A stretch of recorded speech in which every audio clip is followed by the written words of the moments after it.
your Facebook feeds. So right now. We are now live on YouTube, but let me just get us going to be on Facebook. We should be up. Hello, everyone. Welcome to our second virtual lawyer, poet, and a philosopher stay at home. Today, our theme is interdependence. It's very happy to be here, and I hope you're out there in the audience and join us, and you can make some comments and be a part of the discussion. So I'm here with Leo Glickman, our lawyer, and Jane LaCroix, our poet. If you want to take a brief moment, introduce yourselves, and we can get to it. I do, Joe. One thing, I'm looking at the Facebook page now. Is it running on the Facebook page now? Yes, it is. Let me see. I just want to, and on YouTube, it appears to be like you see us, but it's frozen. I think if you press play, it would go, and then you'd be hearing it in the background on a delay. You're certain that we're on Facebook now, right? Because I don't see it, but do you see it? I just want to make sure. I'm sorry to put everybody through this, but who might be tuned in. It looks like it is up there to me. Okay. Actually. Housekeeping is always appreciated. Well,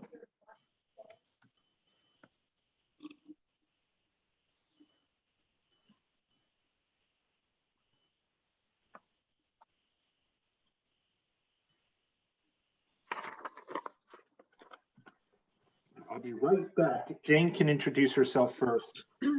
okay. I'm Jane LaCroix. I am a poet, and I teach poetry to all ages, all throughout the city. And I've dedicated my life to poetry and public education, and I serve the poetry gods. And I'm interested in interconnectedness, as all poets are. Very good. While we wait for our lawyer to come back, I'm Joseph Beal. I'm a philosopher, and I like to think about these questions, and interdependence and interconnectedness is one that I'm particularly fascinated by, because I think it plays a central role in making us the unique individuals that we are. And I want to say something about that a little later when I get my turn to talk about it from a philosophical perspective. Leo? Okay. I'm Leo Glickman. I'm a practicing constitutional lawyer. It's a great gift to me to be able to do this, because even though I am a practicing constitutional lawyer and I do get to dabble around in the Constitution, which is kind of fun and cool, you know, at the end of the day, it still gets down to the nitty gritty and it all becomes routinized, and, you know, and so to sort of get the chance to think a little more broadly about the Constitution and the framework of our society is a real pleasure for me. So thank you both thank you to Gotham, Philosophical, and Joe and Jane. Okay. Well, Leo, do you want to start our discussion? Sure. On yeah, interdependence? I would love to. And today, I'm afraid I'm going to talk about things today that are kind of just about the most obvious things in the world. Hardly takes any kind of special legal knowledge to understand this stuff. But if you don't learn anything, I hope it at least gets a discussion going. So, and really, the most obvious thing, I think, is that our country, our society, was founded on the principle of interdependence. But what I fear is that has become a controversial notion. And I think the dissonance in American society about this sort of tension between individual liberty versus interdependence I think it's an astounding dissonance, and I think it's fairly unique in the world. But the first words of our Constitution, I mean, we all sort of, if you're old enough, you remember it from Schoolhouse Rock, which to this day, as a constitutional lawyer, when I see the preamble to the Constitution, I read it in the song from Schoolhouse Rock. But the first three words are "we the people," and it goes on to describe this huge societal project that that we were planning to embark on together as a society.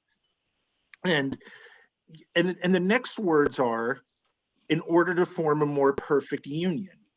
Again, union, it's discussing our mutual project in developing this interdependent society. And it goes on to talk about how we're supposed to promote the general welfare, defend ourselves, and then it says, "and secure the blessings of liberty." And right there captures the what is a kind of tension, but really ought not to be a tension. And that's what I'm gonna delve into. On the one hand, what we're saying is that we're creating this society of interdependence in order so that each one of us can live this life of liberty. So that we need for Jane to be a poet and express what she wants. She might not be able to do that without a society that values that and protects that. And that's what the Constitution is about. It's about both. So the Constitution, like I said, is this sort of expression of doing this kind of balancing. And this was the idea really in the 1780s. This was sort of where progressive political philosophy was at. It was the social contract, Jean-Jacques Rousseau, right? It's about, the concern that as as human beings in some unregulated state of nature, that we pose, kinds of dangers and risks to one another. So the social contract says that, that we may be free in that sort of natural state that, because we have no laws to oppress us. We're not really free because we're spending all this time, protecting our nuts and berries from the other humans, And so we divide labor, we declare private property, and we form a government. That's what this is. And that government, in a democracy, that government should be an expression of the popular will. Those are the ideas that the Constitution is founded on, and it's what it says right at the beginning. But I think, we have this myth in American culture that has a grain of truth for sure, but it's really mostly an invention. It's the myth of the rugged individualist. And these are the men in the Westerns, these are the men who conquered the Wild West. And I say conquered, I let the record reflect I used air quotes. But by the way, an interesting side note that I learned doing this is that the person who coined the term rugged individualist was Herbert Hoover, the man who brought us the Great Depression. So there you go. This is always an educational experience. Yeah, no, I got a kick out of seeing that. So, and in fairness, look, some individuals struck out, some individuals' families, and made lives for themselves in the American West. A few were successful, most were not. Most had to do it as a community, like when the Pilgrims landed here, right? They didn't do it alone, they did it together. And, look, I'm not a historian of the American West, but I've studied, I went to San Antonio, Texas a few years ago and bought a book on Texas history, which was fantastic. And, what you realize, and this is Texas, right? This is where the whole myth starts. But that's not Texas history at all. Texas history was, Texas was a land that was owned by Mexico. the Mexicans in Mexico City could never control Texas because there weren't enough people there. The Mexicans didn't want to live all that far north. So then they start letting in the white Northern Europeans who are kind of coming west from the East Coast and let them in so that they can actually settle the society. And those people, those white Northern European Americans, become Mexican citizens. Of course, once they start getting good at forming a society and a community in Texas, they start to resent Mexico City telling them what to do, and they start, and so they start to complain, and eventually, the territory of Texas leaves Mexico, becomes its own republic, then it joins the United States, then it joins the Confederacy, then it goes back to the United States. But the point is, of all of that, is that Texas was, a kind of failed territory, at least for Europeans, until you were able to build up communities. And that's the history of Texas. So, and so I think this idea about rugged individualism is one of the ways that that powerful people cast the political debate in order to keep us divided. We have this, this Constitution which contemplates both that we work together as a society for our general welfare and to allow us the liberties that we crave as individuals. The push and pull of that is built into the Constitution. But and you know what that's called? That's called politics. That's politics.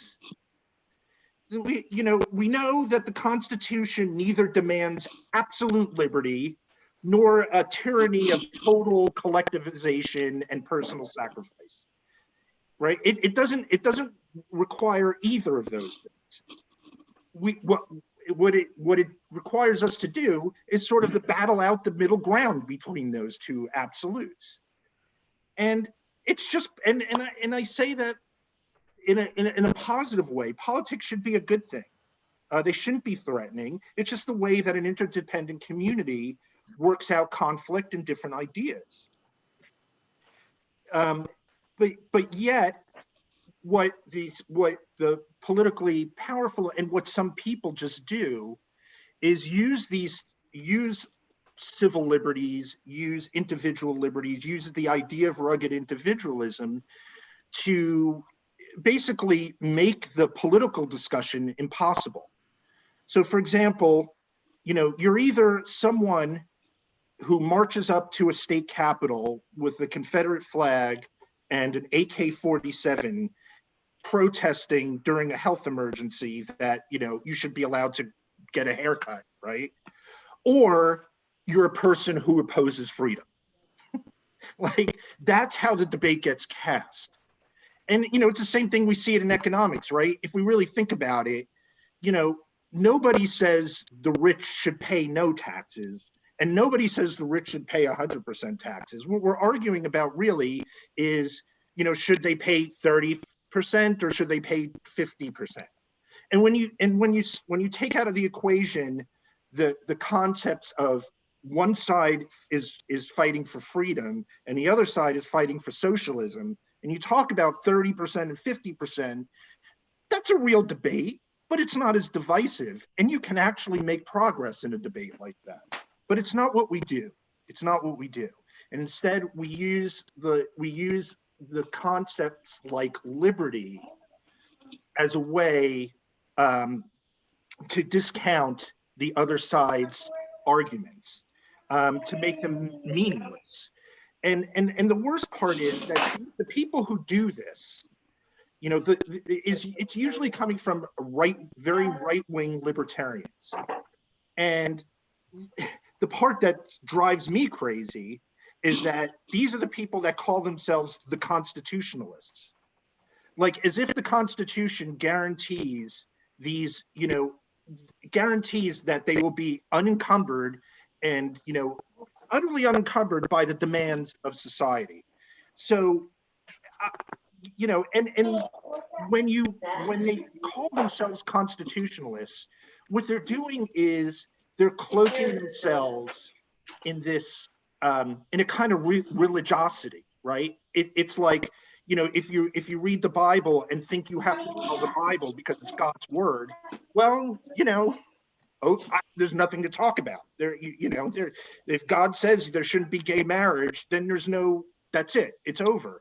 And the Constitution kind of has the same, takes on the same cloak that, well, if you have the right to bear arms, first of all, that's a false argument, but if you have the right to bear arms, then that's it. There's nothing to talk about. And that's how that gets used. And that's why I think our politics, our country is breaking apart. Our country is breaking apart. And the Constitution never contemplated that what we must do is make sure the people's individual liberties are protected and the society be damned. That is not what the Constitution says. That's what some people would have you believe the Constitution says. And when we can't, what the Constitution calls for is this interdependent republic in which we all debate about, whether it's okay to wear a seatbelt or not, because on the one hand, I put a seatbelt on, you're making me do something that I don't necessarily want to do. On the other hand, when you fly through the windshield and maybe your body kills somebody else, but certainly all of our insurance goes up, those are reasonable debates to have. One side isn't socialist necessarily, and the other side isn't, an extreme radical libertarian. These are reasonable debates to have, and we use these words like liberty to drive this wedge, and we can't have that political debate anymore. So my sort of thought today is, I wish that we as a society can recapture the notion of interdependence, which was really what was contemplated in the beginning, and start having those sort of rational conversations about the way our society should run. But, I'm pessimistic about that. So thank you. And Well, Jane, if you don't mind, I just want to get Leo's take on this. I mean, you said a lot of interesting things there, but one point you were making is that we are kind of corrupting our ability to engage in politics, in this kind of the functional sense of this term, the positive sense of this term, with the use of concepts like focusing on concepts of liberty. And so people for freedom versus like socialists. But what role do these concepts have? Is there something to be said? Is there something to the idea that, and this is granted oversimplification, generalizing, but there are people who focus more, who prioritize, say, freedom or liberty, whereas others are prioritizing perhaps equality. I mean, if you think of those two concepts as being kind of central to the idea of a democratic republic, or to a society, a democratic society as we conceive of ourselves, if those are the two fundamental issues or fundamental frameworks, values, do they come, is there sometimes a tension, and is it that some people do in fact approach democratic politics emphasizing one over the other, and that some of the conflicts that we have are a result of that difference in emphasis? I think, yes, and I think those values that people have, and differing values about, liberty versus, living in a society, community, are extremely valid ones. But what we can't do is use those concepts as a cudgel to discount the other side. So I believe, like, the balance isn't that it balances. The idea is that both sides have value, but when you say, and we talk about right to bear arms because it's in the news. But you don't have an absolute right to free speech. You don't. You can't. So it could be anything like that. But maybe someday there's gonna be an interest group that wants to yell fire in a movie theater and say it's their First Amendment right. And right. So let's not even talk about guns. Let's talk about that. Radical freedom of expression people. Well, okay. I mean, it's fair to say freedom of expression is very important to me. What's not fair to say is that the value of wanting to avoid the danger of yelling fire in a movie theater, that it has no value. And I think that's how the debate works. Whenever you see polling, when you ask people about policy issues in this country, they're not that far apart. Like there's differences, but they're not that far apart. But when it comes to like political party or individual politicians, the political parties and the individual politicians get imbued with all of those ideas. Bernie Sanders is against freedom and he's a collectivist, and the other side is pro freedom, and so I think I think that's where the problems come in. I think that actually when people step back from the passions that they pick up from the internet, and some of the bad information that they pick up from the internet, and that you start to find out that we actually have broad agreement about things like healthcare and things like that, but there's always going to be a political establishment that is going to be opposed to what might be a majority belief, and then use words like liberty or socialism as cudgels to make people who might otherwise feel that they think that more people should have health care, that they don't want to associate themselves with socialism or whatever it is. So I do. So I think it's completely fair to have these two different concepts and to talk about them, and that they should be considered. But it's complete foolishness to say that it usually comes up on the right wing side of liberty, but it'd be foolishness to say that we should completely collectivize and all have an exact equal amount of everything, or that we should just have complete freedom, and without a society getting in the way. So, and I think, but that's how they try to cast it and then use it against us. We should put in like the chat later, you can give a link to that book on Texas history that you recommend. Oh, I will. And I would also just throw in there, your point about kind of broad agreement on terms of policy. A book I will recommend by philosopher Robert Talisse. It's called Overdoing Democracy: How We Should Put Politics in Its Place, which is a kind of a wonderful, it's not wonderful, I mean, it's a very well written, clear diagnosis of our political turmoil and our dysfunction. And he talks about how, though there's broad policy agreement, what our problem is effective. We're kind of having this emotional, passional divides, and how there are certain things endemic to democratic politics itself, which is exacerbating it. It's I recommend it, and I'll put a list in there. But I think we're well overdue from hearing from Jane. Yes, definitely. And yeah, I'm so interested in everything that you're saying, Leo, about what you're really pointing out is this dichotomy everyone's obsessed with, instead of looking deeper at the complexity, and that it's not always this simple thing, one or the other.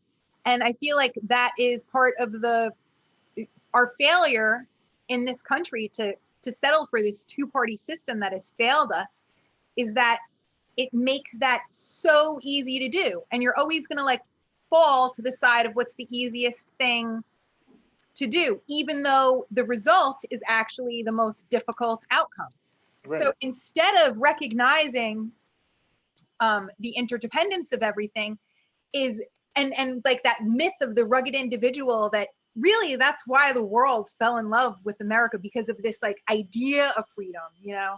Mm-hmm. And so many of the things you talked about are these abstract nouns, you know, like what is freedom, what is liberty, those kind of things are like the definitions. How are we going to come to them? And that is where poetry, like politics, it's about context, and it's about showing what we're all looking at in different ways, and that is interdependence. We can't deny, in order for one thing to exist, a lot has to exist. It isn't this like black and white world, no matter how much we want it to be, or demonize someone, or say one thing's absolutely good. There are no absolutes. There is no absolute freedom, and no one has absolute freedom. So if we are always trying to throw things into these like good, bad camps, how are we ever going to find that middle ground is what we should actually be talking about. And instead of having a discussion in politics now, we are having this crazy divide that's cartoonish, and it is causing the destruction of complexity. And it is in the complexity, it's in the way the things connect and play against each other that our lives are, and we're suffering the consequences of that. And Jane, I'm sorry, Jane, can I just interrupt you for 1 second? Because something I put in my little outline, the word that I use is muddle. And I think what we're supposed to be doing is muddling through. Yes. And would you say a poet and a philosopher are sort of both in the business in their own way of sort of muddling through to get to some sort of fundamental truth about about being a human being? Yes, you know, exploring like what the truth is. Yes, Yeah. and not claiming to know it, but to know that it's a shifting thing. And just like right now, our freedoms are shifting. Like to think that we're all basically being forced to be 6 feet apart and stay at home and wear masks, all of these things. In another context, without sickness, without a pandemic, that means something entirely different than it means right now, you know. And it's so you always have to be taking it in, these subtle forces that are making different truths reveal themselves, you know what I mean? It's like, and that it's that slippery slope of like, well, there is no absolute truth, and what we need to do is always be having the conversation, and the conversation has to be compassionate, and it has to recognize that there's a lot of different ways of seeing things, and we have to decide as a group what thought process and what set of ideas serves the most people, because our neighbors' experiences ultimately are our experiences. We can pretend we live in these little bubbles like the libertarians and, you know, people that love Ayn Rand and believe that the individual is like responsible for everything and you can take care of yourself, but anyone knows that's unrealistic. In your own life, you're so many different people, you're at different stages of life and you have different needs. You know, a child gives an adult a lot of freedom to act silly. When you have a child with you, you can dance anywhere and no one thinks you're crazy. They're a type of permission slip. And then the child needs you for very basic needs like food and knowing when to go to sleep and knowing get screamed at to not run into the street. And so it's like your roles change. And then as the kid grows up, the adult ends up needing the kid's help for eating and things like that. It's if you live long enough and depending on what happens, it's like, so where is the real person? It's like we're connected to our experiences because we're connected to each other's experiences and connected to how the world is shifting. And it's not always going to be one answer. We're not going to make some kind of like list of things that always have to be right. And that's what's like exciting about the Constitution, is that it has been this list that's been serving us, and we've been playing a war with it all this time. And I mean, we're all on the edge of our seats. Is it going to break? Are we ruining it? Did we really destroy the system of checks and balances? Are we so divided that we can't have these nuanced conversations and figure out the complexity of these issues and, you know, determine what's actually important, and that freedom is not just one blanket thing, that that, you know, we all have to cooperate in it, you know? So I do have this Buddhist sutra from Thich Nhat Hanh.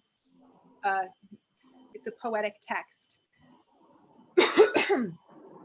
And this is like a good example. I mean, poets are always trying to make connections between unusual things because they want to expand the way you see things. And that's what we want to be doing, expanding the way we see things in a way that protects each other and protects ourselves.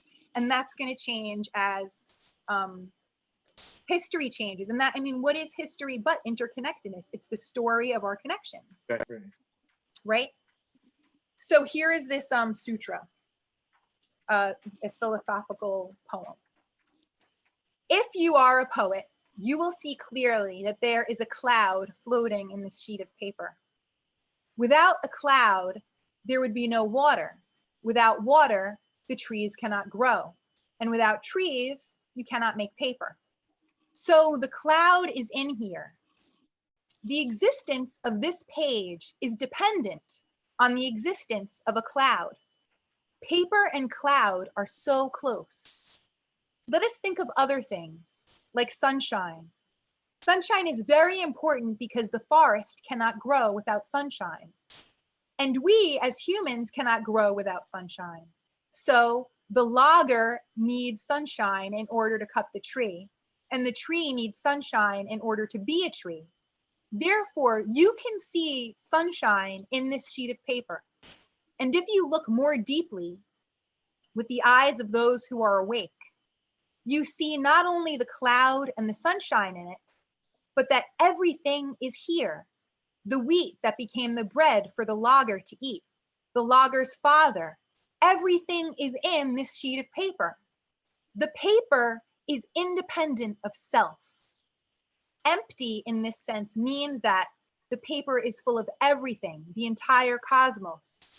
The presence of this tiny sheet of paper proves the presence of the whole cosmos. That's great. It's really beautiful. It really is. And it reminds us that our neighbor's suffering is our suffering. You can put on your headphones and be in your little bubble, but eventually you're going to have to go outside. You have to go, you're depending on the outside world.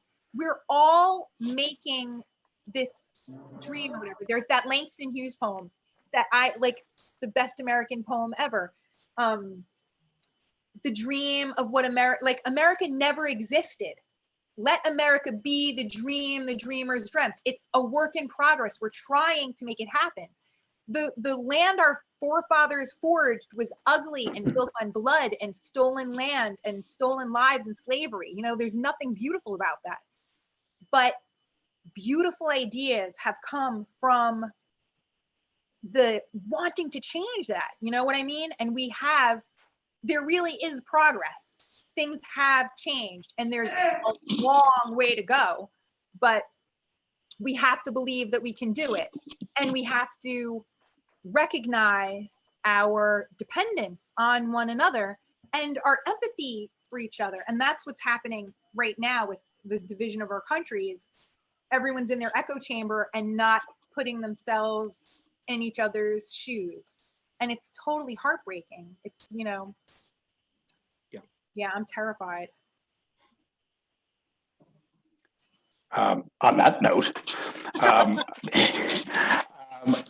you know, what you just saying about the idea of the dream, kind of, and dreaming of what it could be, and I think that fits nicely, Leah, with what you were saying before. Again, coming back to this conception of politics, in this healthy view of politics.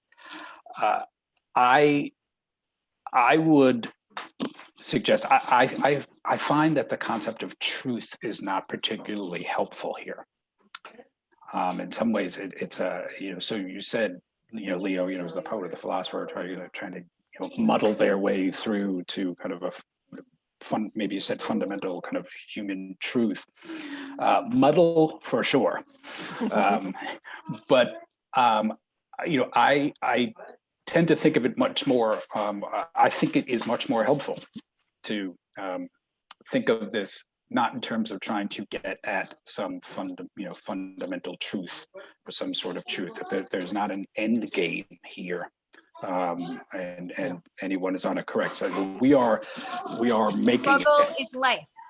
It's Yeah. not going to end. It's not going to end up being this one thing that's going to stay static. It's dynamic, and support systems give to make it stay dynamic, so it keeps moving and changing to accommodate the shifting needs of society and of people, because changes and our circumstances change because of health and time, technology. So we need to make how do we build up the banks to support the river of motion that life is? I mean, in each person is a possibility, and kind of adding to the dream and to the conversation. And so, in some ways, it's all about freedom, or it's all about equality. That is a form of focusing on the truth. That this is the correct value, or this is the correct parameter. Freedom matters more than anything, and it has to be manifested. It has to be realized at the expense of something else. It's a form of this pursuit of the correct situation, winning sort of this kind of political game. And I think that's a mindset that is, it comes naturally. I think it does, but it's also not particularly helpful or useful. I want to, I guess, just say some thoughts which I think are going to echo both of what you have been saying. And so, and this is it builds a bit on what I was saying last week as well. Thinking about our individuality, thinking about who we are. There's a passage. Let me kind of start it with this. There's a passage from Nietzsche. It's kind of a rather famous one, in part for kind of a bit of a paradoxical nature or air about it. And it's this: we, however, want to become who we are, human beings who are new, unique, incomparable, who give themselves laws, who create themselves. And much has been written about this, and I'm not about to get into any Nietzsche exegesis here, but the tension which has drawn most attention is between becoming and are. This how do you become who you already are? There's something very, very paradoxical about this. But I want to kind of draw our attention more to we, this we, human beings, who are unique, incomparable, who give themselves laws, who create themselves. And I want to say that our uniqueness, our individuality, we are irrepeatable. And I'm going to read a passage from Hannah Arendt here, who says this rather eloquently. Plurality is the condition of human action because we are all the same. That is, human in such a way that nobody is ever the same as anyone else who ever lived, lives, or will live. So to the extent that we're all the same, it's that we're different. We are radically unique individuals. This idea of every new person is a new possibility, a new way of of thinking. Every action that we might engage in is something unique. However, this idea of becoming who we are, how did you get to become the unique person that you are? The love, the connectedness of another person. So, you talk about like the libertarian idea of, like, our like natural, you mentioned Rousseau, the social contract. Man is born free and everywhere he is in chains. But man is born, and let me rephrase that, human beings, we're born dependent, utterly dependent. We're not born free. We're utterly dependent on another, at least one other human being who, and Jane, you eloquently like spoke to this, as far as like the parent, it's your mother or someone who plays that role. You need you need the physical attention, you need the warmth, you need security. And I'm sure, Jane, you can attest to this. What do you need even more than physical, the warmth, and you need nutrition for a baby to Water. develop. I'm sorry? Water. Well, you need water. You also you need love. You actually need emotional interconnectedness. Terrible, they have evidence of how when experiments. When you can feed a child, you can keep a child warm, you can keep them in the most hygienic conditions. If you do not provide them with emotional contact, physical contact, they'll just wither. They don't develop. Human beings need other human beings, and these relationships are unique. It's a one-to-one relationship.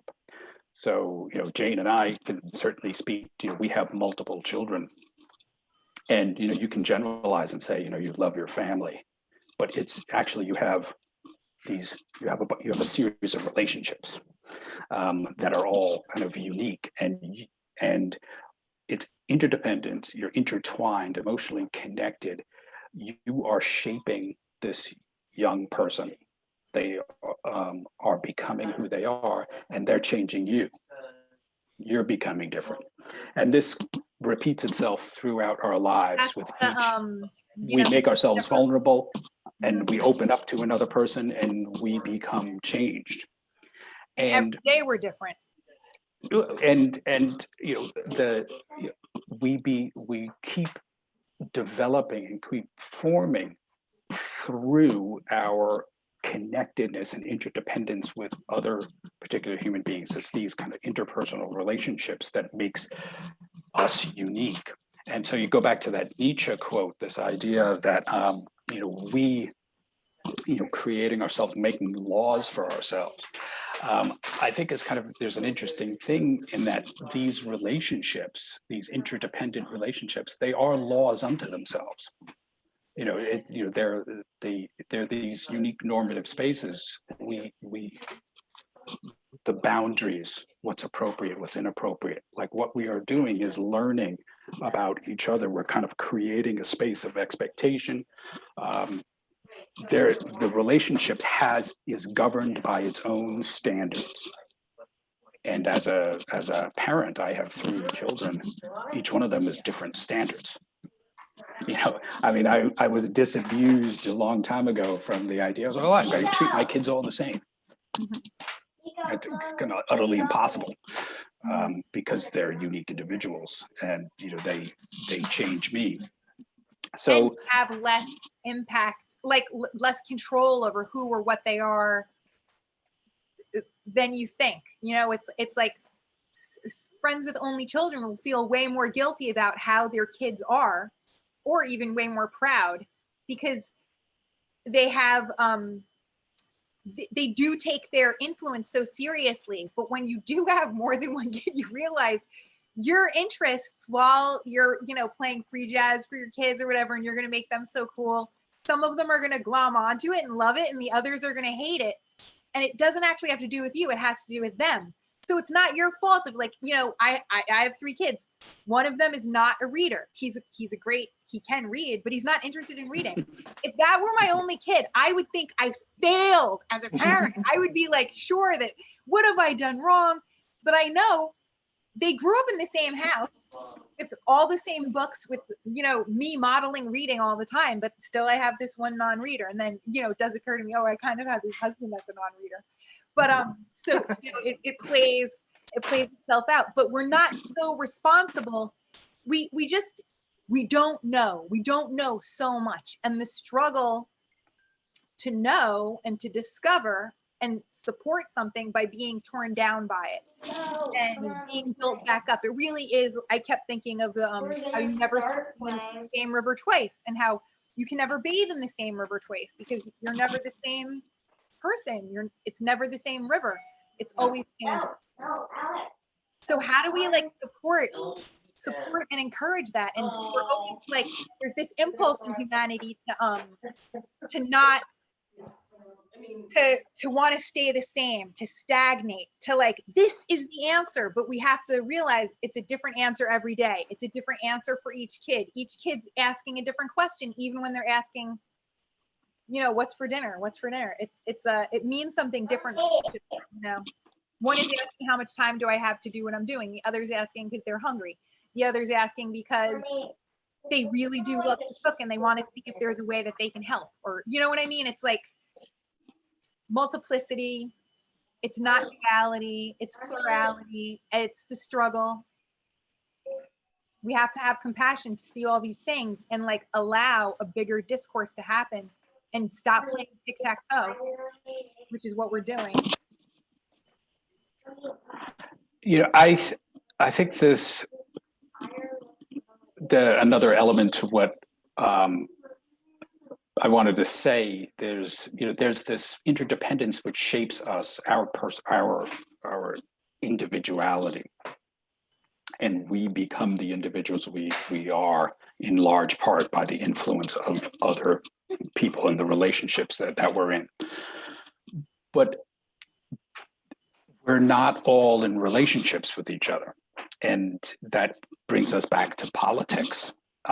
And, you know, so how do these radically, you know, and you don't want to emphasize, overdo saying something like radical, you know, radically individual, but we are all unique. How do we make a community? How do we make a society? You know, you make the same before, you know, the community is interdependent, but it's interdependent in a way different than the interdependence of your relationships, you know, between, you know, with your wife or your daughter.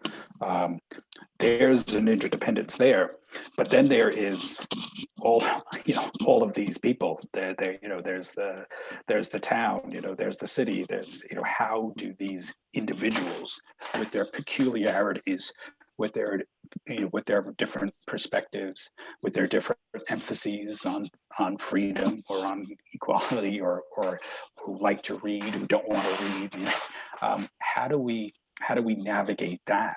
That's the political issue. And again, I don't think that there's not a right answer there. It's not thinking about trying to get, you know, you hope when you kind of like view it that way, that the thought that there is some truth, like that there's a key here, or there's a solution to the puzzle, and then the political community lives happily ever after. It just seems almost nonsensical. We have to it's a struggle. A lot of different experiments.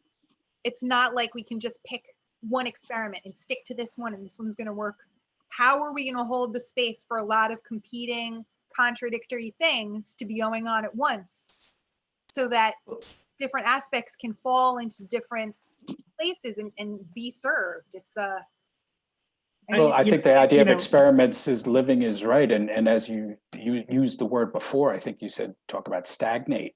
You know, when you have a solution to, you know, how the society is going to run, and you ruthlessly stick to it, you have a stagnant society. I mean, it's not, you know, it's not really living. I think but how do we do this with people with different values? And I think one answer is, so far we've done it for a long time. So there's something, I mean, that's a data point, Yes. but the other thing is, I'm there's sort of two concepts here that are related. And, I think anyone who some people who know me will be surprised to hear, I'm sort of like, I'm the family radical. I tend to be the one who's like the crazy lefty, among friends and colleagues and all of that. But really, but interdependence, which is a concept I take very seriously, implies, a certain compromise, right? And it implies, and your point about saying the truth was the wrong word, but an acknowledgement that we're muddling through here, an acknowledgement that at the end of the day, to be it used to be when I was in college and we were the crazy fringe people, we were like the Marxist purists, right? Like, and we were the, and who's like that? Who wants, a complete collectivization and this and that? We were sort of like the immoderate, right? But those people, we're gone. Like, we're not here anymore. It's kind of gone to the other side, and I'm telling that story because I don't want to make it sound like it's inherently one side or the other. But right now, it's the other side that I think is taking a sort of puritanical, almost religious view of certain values and not, taking the time to muddle through. And I think that's, in certain ways, and I am not going back on my radical politics here, but in certain ways, it's sort of like that, American sort of political moderation sometimes serves us well. Like, just all these ideas of compromise and just the recognition. And so I'm talking about interdependence in sort of two ways. One is sort of semantically. In politics has become a battle of semantics. And this is something that's been developing for about 35, 40 years, whereas, labeling things, sound bites, those are the kind of things, right? And so, one example from many years ago, it's on our side, is when Reagan wanted to do the Strategic Defense Initiative, basically, take military into space. Ted Kennedy called it Star Wars. That was it. It killed it. So it's the use of these words, and I'm happy that happened, but nevertheless, it reduces the conversation, and it makes it silly and not based, in the moss of real policy, And so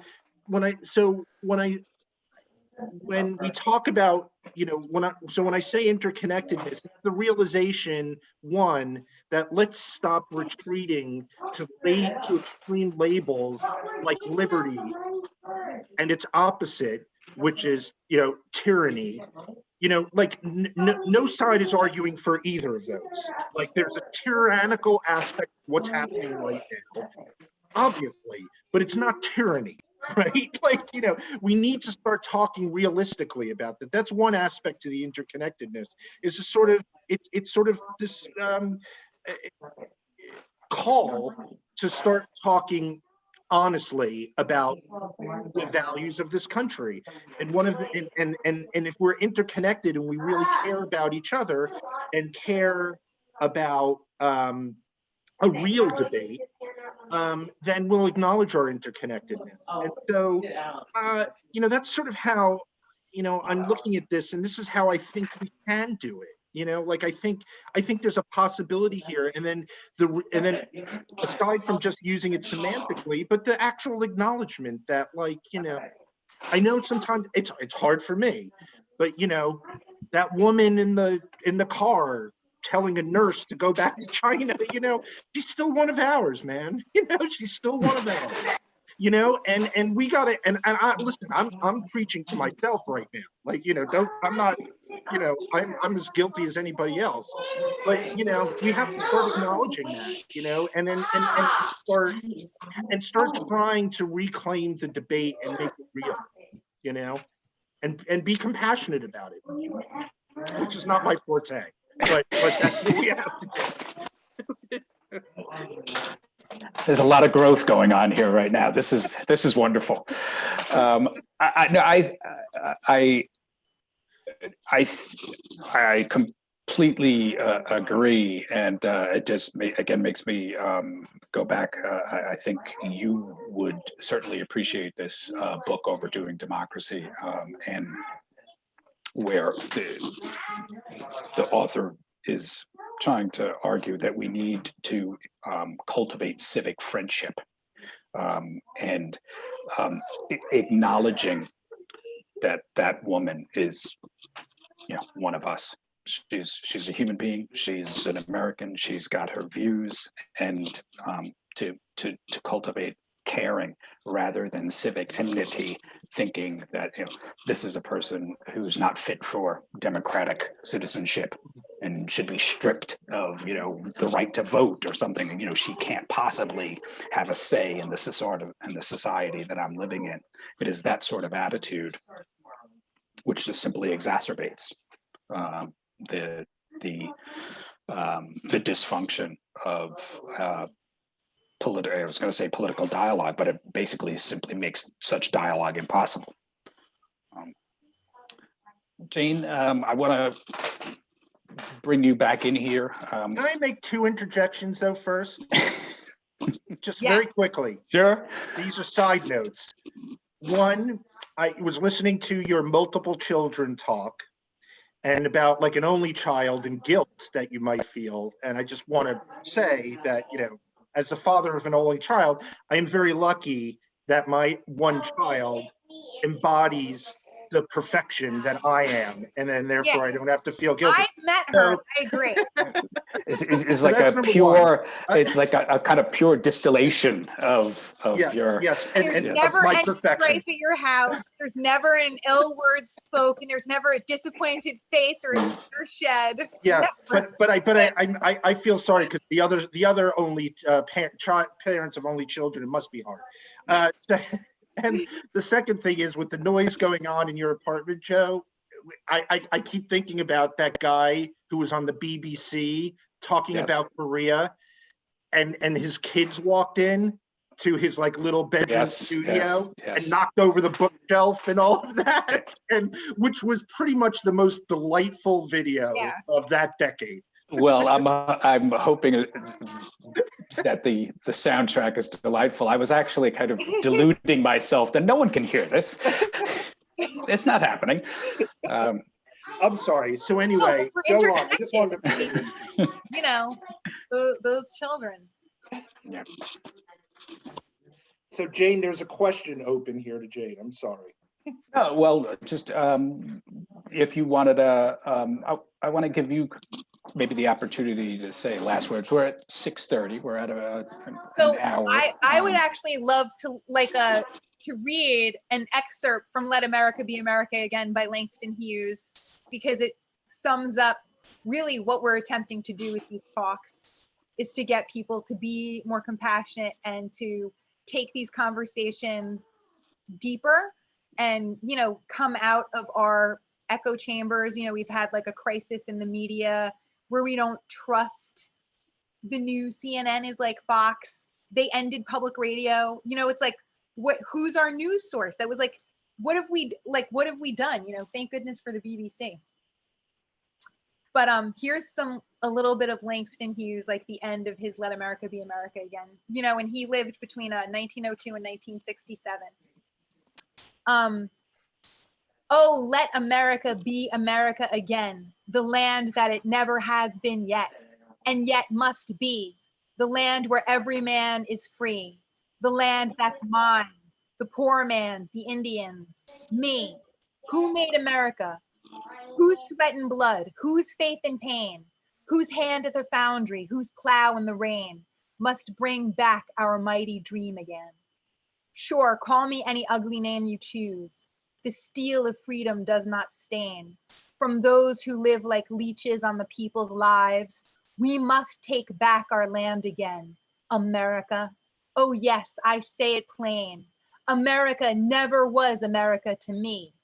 And yet I swear this oath, America will be. Out of the rack and ruin of our gangster death, the rape and rot of graft and stealth and lies, we, the people, must redeem the land, the mines, the plants, the rivers, the mountains, and the endless plain. All the stretch of these great green states, and make America again. Don't you love Absolutely. Langston?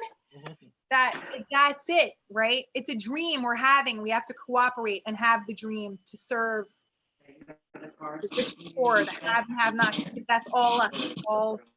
It's all interconnected. Indeed. Thank you very, very much. Jane, Leo, once again, an absolute pleasure. And let's do it again. For sure. Thanks. Thank you. Enjoy Good your night, evenings. everybody. Good night.